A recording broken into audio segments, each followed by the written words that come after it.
ubog je zato, ker ne zna drugače, ker ne pozna tehnik.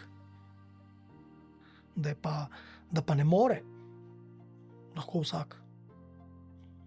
Kolikokrat smo bili priča tudi na predavanjih o raznih šampionih, ki nimajo istih danosti kot vsak človek. Se spomniš, koliko gostov si nam pripeljal? Ljudje ki imajo dosti manj možnosti, ljudje, ki nimajo rok, ki nimajo nog, pa so dosti boljši od nas. Zakaj? Zato, ker so imeli željo, so imeli voljo, ker so imeli moč. In ki so rekli, bom to naredil. Ne pa v bistvu niso pa nikoli padli oziroma se zlomili oziroma pod pritiskom tega, da so drugačni, da so v podrejenem položaju.